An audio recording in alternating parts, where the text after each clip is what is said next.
नमस्कार दोस्तों,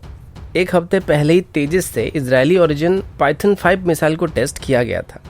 और इसकी सक्सेसफुल ट्रायल के बाद आगे चल के इसको तेजस में स्टैंडर्ड क्लोज रेंज के मिसाइल के तौर पर इस्तेमाल करने के लिए अप्रूवल दे दिया जाएगा। अब इसको लेके हमारे कुछ सब्सक्राइबर ये सवाल कर रहे थे कि तेजस में पहले से ही R-73 मिसाइल को यूज किया जाता है जिसका रेंज लगभग 30 से 35 किलोमीटर है, जबकि हाल ही में टेस्ट किए गए पाइथन 5 मिसाइल की रेंज बस 20 किलोमीटर है। तो फिर पाइथन 5 को इसमें इंडेक्ट करने का क्या मतलब है?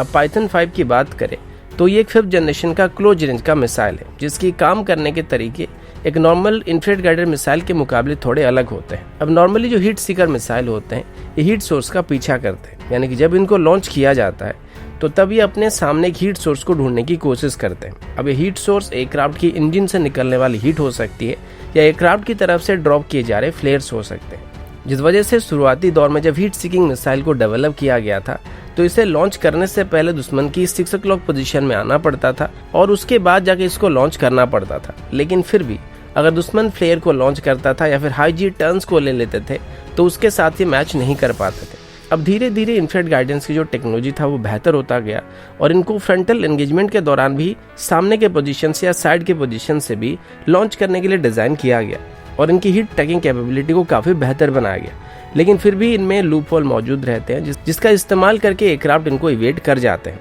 आजकल तो रिड्यूस्ड हीट सिग्नेचर के साथ स्टेल्थ एयरक्राफ्ट बनाया जा रहा है जिनका हीट सिग्नेचर प्रीवियस एयरक्राफ्ट्स के मुकाबले काफी कम होता है, तो ऐसे में हीट सीकिंग मिसाइल के लिए चैलेंजेस काफी बढ़ गए हैं। अब हमारी जो R-73 मिसाइल है ये सिर्फ इंफ्रारेड गाइडेड मिसाइल है, लेकिन इसके बाद अभी SRAM जैसे मिसाइल भी सामने आ चुके हैं जिसमें इंफ्रारेड गाइडेंस के साथ साथ डिजिटल कैमरा को भी अटैच किया गया है और इनको इमेजिंग इंफ्रारेड मिसाइल कहा जा रहा है। तो ये बेसिकली किसी भी एयरक्राफ्ट की इंफ्रारेड सिग्नेचर के साथ साथ अपने टारगेट की विजुअल प्रेजेंस को भी मॉनिटर करते रहते हैं, जिससे इसकी काउंटर मेजर रेजिस्टेंस काफी बेहतर हो जाता है और मॉडर्न टोर डिकॉय सिस्टम के अलावा फ्लेयर्स को ये काफी आसानी से पहचान जाते हैं। लेकिन अगर पाइथन 5 मिसाइल की बात करें तो ये इंफ्रारेड इमेजिंग से भी एक कदम आगे की है और इसमें ऑप्टिकल इमेजिंग सीकर का इस्तेमाल किया जाता है जो कि नॉर्मल इंफ्रारेड सीकर की तरह हीट सिग्नेचर को तलाश ना करके ऑप्टिकल इमेज की मदद से अपने टारगेट की तलाश करता रहता है और जैसे इसे अपना टारगेट मिल जाता है तो उसके ऊपर ये लॉक कर देता है। लेकिन इसका एक और खास बात यह कि इसको किसी भी एयरक्राफ्ट की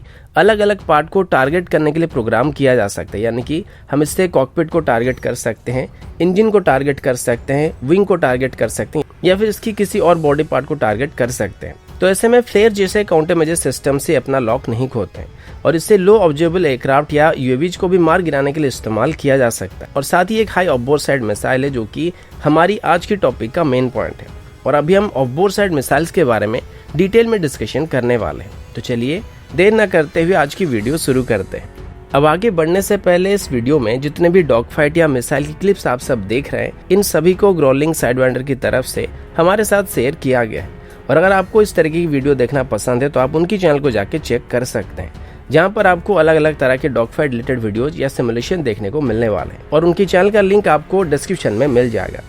अब ऑफबोर्ड साइड मिसाइल क्या होते हैं इसके बारे में जानने से पहले मिसाइल का बोर्ड साइड क्या होता है ये जानना काफी जरूरी है।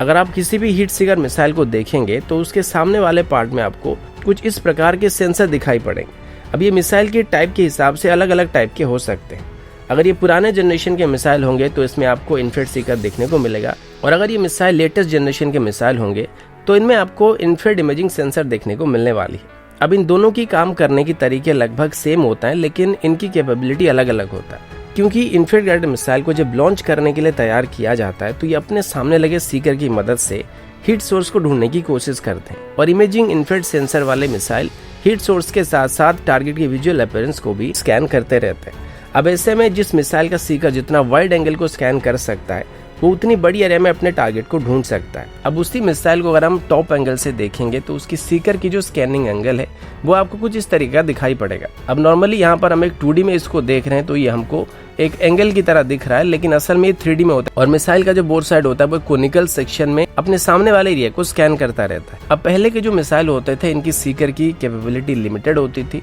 और इनकी स्कैन करने की जो क्षमता होती थी वो कम होती थी, जिस वजह से एक वाइडर एंगल को एक ही बार में स्कैन नहीं कर पाते थे। और शुरुआती दौर में जब इंफ्रारेड सीकर्स को बेस करके मिसाइल्स को बनाया गया था तो इनको लॉन्च करने से पहले दुश्मन के पीछे जाना होता था ताकि अच्छी तरीके से इसके इंजन से निकलने वाली हीट सोर्स को ट्रैक किया जा सके। और उस दौरान हाई और बोर साइड मिसाइल नहीं होते थे। इनफैक्ट जब इनको वक्त के साथ साथ अपग्रेड भी किया गया तो सिर्फ पीछे से नहीं बल्कि अलग अलग एंगल से भी दुश्मन के ऊपर लॉक करने के लिए इनको डिजाइन किया गया,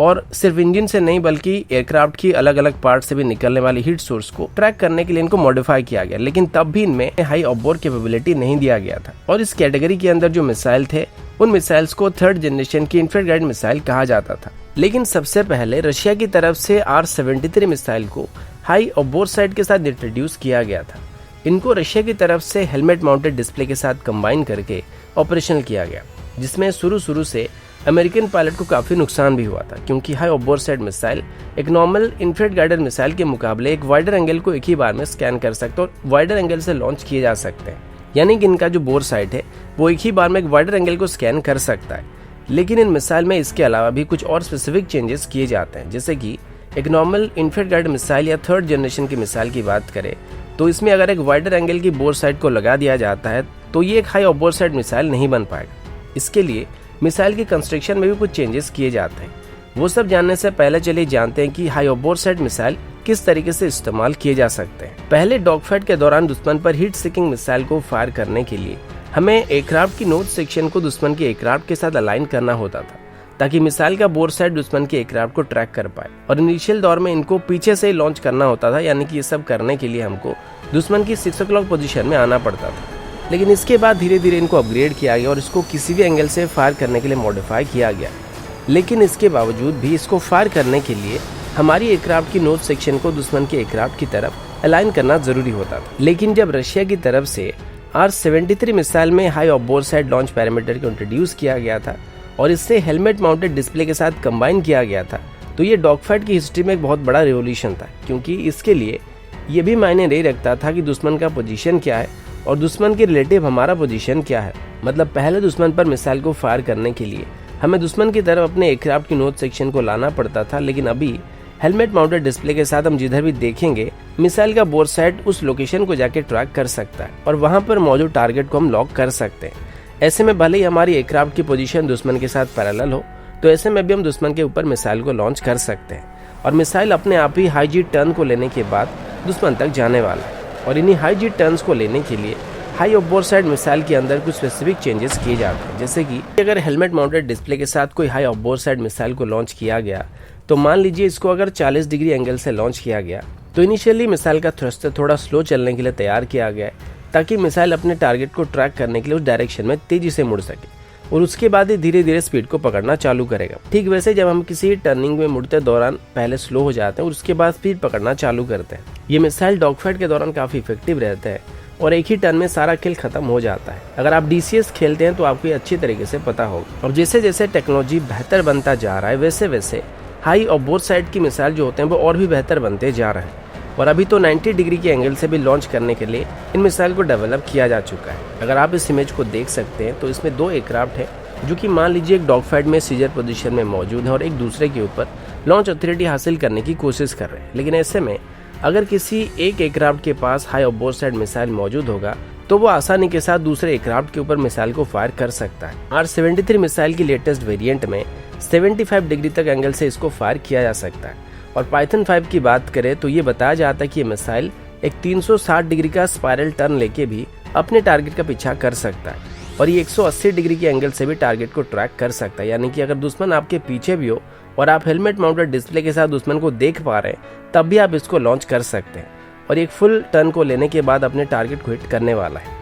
अब जाहिर सी बात है कि इसमें मिसाइल काफी एनर्जी ब्लीड करने वाला है, क्योंकि ये जितनी बड़ी टर्न्स को लेगा मिसाइल की एनर्जी उतना ही कम होने वाला है। लेकिन हाई और बोर साइड एंगेजमेंट के दौरान अगर आप लूजिंग साइड में जा रहे हैं, यानी कि दुश्मन आपकी पीछे की तरफ आने लगा है, तो आप इस तरीके की चांसेस को ले सकते हैं। अब क्योंकि दुश्मन खुद तुम्हारे तरफ आने लगा है तो इसकी हिट करने की चांसेस भी बढ़ जाएगी। और हाई जी टर्न्स को लेने के लिए इन मिसाइल के एरोडायनामिक स्ट्रक्चर के ऊपर भी काफी ध्यान दिया जाता है और इनमें थ्रस्ट वेक्टरिंग सिस्टम का भी इस्तेमाल किया जाता है। अब चाहे आप इसको कोई normal air to air engagement के लिए इस्तेमाल कर सकते हैं या इसको हाई और बोर साइड में इस्तेमाल कर सकते हैं। और अभी जितने भी क्लोज रेंज की मिसाइल आगे बनने वाले हैं उन सभी में ये खूबियां मौजूद रहने वाली। और अभी DRDO की तरफ से जो अस्त्र मिसाइल की इंफ्रारेड गाइडेड वेरिएंट को बनाया जा रहा है उसमें भी ये सभी कैपेबिलिटी रहने वाली। तो आशा करता हूँ आप सभी के मन में जो R-73 और पाइथन 5 को लेकर जो डाउट थे वो क्लियर हो गया होगा, या फिर हाइबोर्साइड मिसाइल के बारे में जो भी आपको डाउट थे वो क्लियर हो गया होगा। तो अभी के लिए इतना ही, मिलता हूँ आपसे अगले वीडियो में, तब तक के लिए जय हिंद, वंदे मातरम।